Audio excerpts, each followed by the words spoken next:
Laudetur Jesus Christus. Vatican and World News. In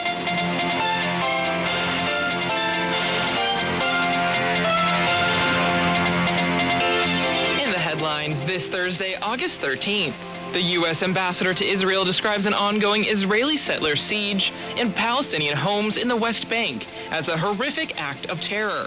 The UN is working in Colombia to provide support in food security, health, water and sanitation, and protection for those affected by the earthquake.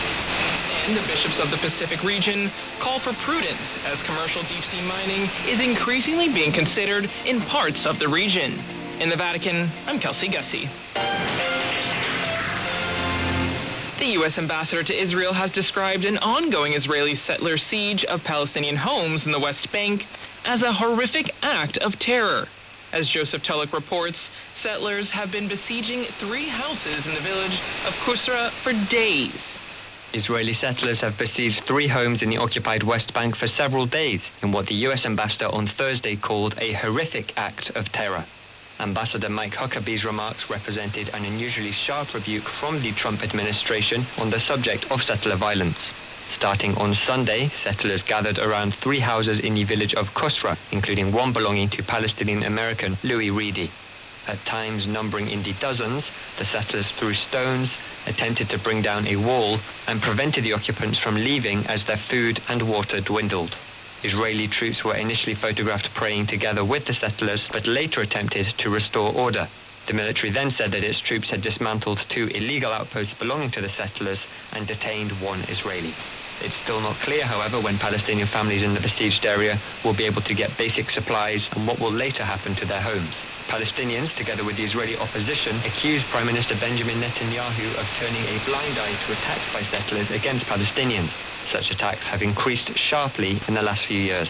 U.S. Ambassador Huckabee is a longtime ally of Israel's settler movement and in the past has expressed his support for Israeli control over the West Bank. In a post on X on Thursday, however, he said that actions by those who carried out this horrific act of terror meant to intimidate and harass this family are disgusting. The ambassador also noted that his embassy had been coordinating with the Israeli military and police. Kusra is one of the most violent pockets of the northern West Bank and is surrounded by Israeli settlements. Last month, a mosque there was set on fire in another apparent settler attack. Settlers have been building more outposts, an effort seen by many as aimed at dismantling any remaining hopes of establishing an internationally recognized Palestinian state. Palestinians seek the West Bank, which was captured by Israel in the 1967 war, as part of a future internationally recognized state. The state of Palestine is already recognized by a number of countries, including the Holy See. I'm Joseph Tulloch. In Colombia, recovery and support is still ongoing for the survivors of the earthquake. People and organizations are on the ground offering support. For example, the United Nations is assessing where it can best provide aid to those in need. UN teams are present in some of the hardest hit areas in the country, working to provide support in food security, health, water and sanitation, and protection. Laura Quiñones spoke with UN resident coordinator in Colombia, Maria Jose Torres Macho, about the situation and what comes next. The impact of the earthquake so far has been the destruction, obviously, of housing, but also affecting electricity, water, as well as connectivity. The UN team is okay. We know there has been some affectation to their own personal housing. We have teams in Chocó and Valle del Cauca that are very affected by the earthquake. The government is calling upon big support from the private sector, and we are also habilitating a link to the Regional Humanitarian Fund of OCHA in case there are some who would like to use this element. As UN team, we are now gathering information and sharing it, clearing and aligning the possibility and the stocks that we have in place to respond immediately, as well as starting in the assessment of the impact and the destruction of this earthquake to start the reconstruction phase at the same time that we are working on the emergency response. In which areas the UN is able to help? We will be able to help in food security. I think because of the areas that have been impacted, protective environments, particularly with kids and families that are in vulnerable conditions, and I think water and sanitation. These would be probably the key areas that we are ready to respond immediately upon the request of support. And you were mentioning that because of how big the UN is in Colombia already, because of the work that they do, it's going to be easier to move these resources, to redirect them? Yes, the UN has presence in the departments that have been affected, particularly in Chocó and Valle del Cauca. I know some of my colleagues, particularly WFP, that has a very strong logistic capacity, has stock very near to those areas. We obviously need to realign some of the existing programming to direct those resources to the near emergency, that this is something that is possible and is currently happening under the current circumstances. And we are also looking into mobilizing resources, additional resources, probably from SERF. And that was UN Resident Coordinator in Colombia, Maria Jose Torres Macho, touching on the organization's support in the aftermath of the earthquake. And on top of the United Nations aid to the people of Colombia, church leaders in the country are doing all that they can to assist and comfort the victims of Monday's earthquake that struck the nation. Cali's Archbishop Luis Fernando Rodriguez Velázquez has described the situation as deeply painful and says that nobody expected Colombia to experience such a disaster. Thaddeus Jones tells us more. Cali in Colombia is among the hardest areas hit, with 115 buildings that have collapsed and 643 suffering structural damage. In the city alone, 97 people died and more than 1,000 were injured. And the earthquake also severely damaged the religious buildings, including the Cathedral of St. Peter the Apostle. And its structural damage is so serious that the main domes may have to be demolished and a new cathedral could eventually be required. Despite this devastation, the city's Archbishop Rodriguez emphasizes the presence of the church alongside the victims. Priests and religious communities are accompanying the people, praying with them, visiting the injured, and offering spiritual support. Since many churches are unsafe or closed, masses and rosaries are now being celebrated outdoors in parks. For the Archbishop, this shows the resilience and courage that faith can give people in moments of extreme suffering. The Church is also providing practical humanitarian assistance, and Pope Leo XIV has prayed for the victims and sent financial help of around 100,000 euros through Caritas. Meanwhile, 28 food banks have prepared 278 tons of food for distribution, particularly to vulnerable communities. The Archbishop of Cali is preparing temporary accommodation for people who've lost their homes, and Catholic engineers are assessing damaged buildings while psychologists and social workers are being organized to provide psychosocial support to survivors and help them deal with grief and trauma. The Archbishop's central message is therefore one of pain combined with hope. The immediate priority is saving lives and helping those who've lost everything. But recovery will take many years, both physically and psychologically. He encourages victims, rescuers, and medical workers, as well as volunteers and authorities, to remain united and to place their trust in God. And that is Jones.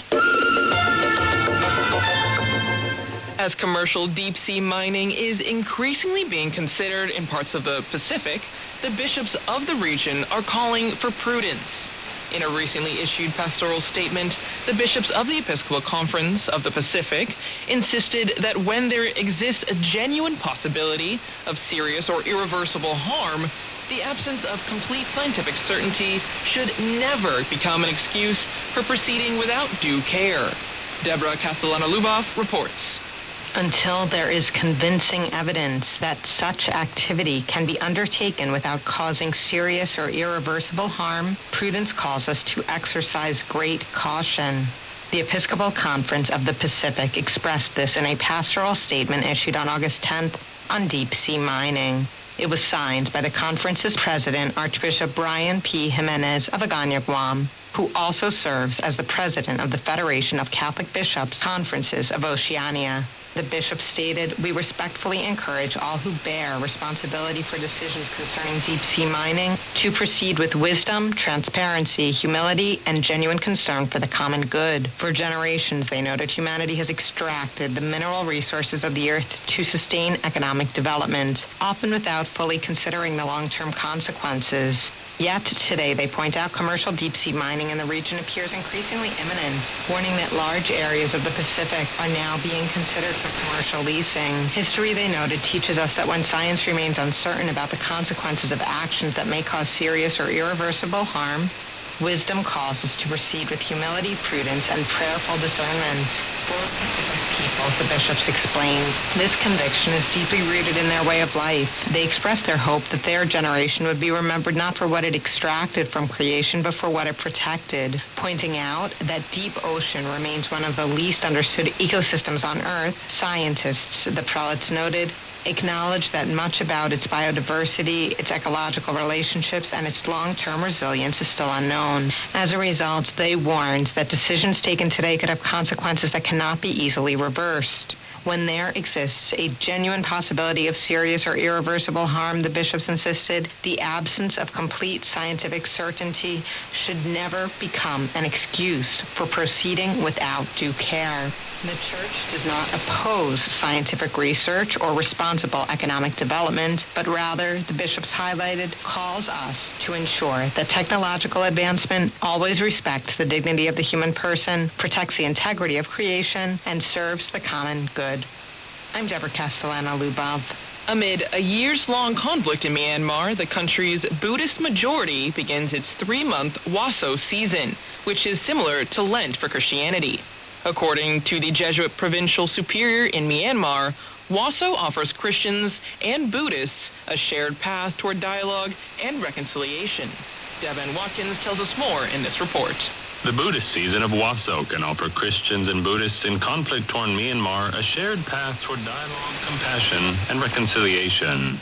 Father Girish Santiago, the Jesuits' regional superior, said the Buddhist holy season provides a meaningful bridge for interreligious encounter and shared peace-building. Myanmar continues to face political instability and humanitarian challenges amid a brutal internal conflict. Myanmar remains a predominantly Theravada Buddhist nation, with roughly 87% of its population practicing the faith. During the sacred period of Waso, monks remain within their monasteries for intensive prayer, scriptural study, and meditation. While Waso is not a Christian liturgical season, said Father Santiago, its core spiritual values provide a meaningful bridge for interreligious encounter and mutual understanding. He identified 6 areas in which the Buddhist observance of Waso and Catholic spirituality share common ground. Buddhist teachings on metta, or loving kindness, and karuna, or compassion, he said, resonate with the Christian commandment to love God and neighbor. Waso, he added, invites both communities to examine those suffering around us and to then serve them. Father Santiago highlighted nonviolence and reconciliation, saying both traditions uphold human dignity, reject hatred, and promote forgiveness and peace. Interreligious friendship is another area of convergence. As monsoon rains soak Myanmar's agricultural fields, the Jesuit regional superior expressed hope that the spiritual practices associated with the season could contribute to healing in a country facing profound hardship. I'm Devin Watkins. With approximately 72 million people, Christians represent about 5% of India's total population. Many of them belong to the lowest social stratum. According to the aid organization Open Doors, the Christian minority in India is facing increasing hostility. The country currently ranks 12th on the organization's World Watch list. And one of the reasons is an extreme Hindu nationalism. And we continue to follow this with our news.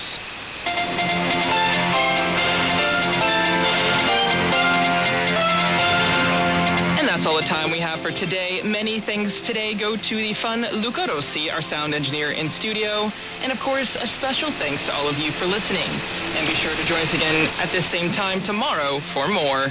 In the Vatican, I'm Kelsey Gussie.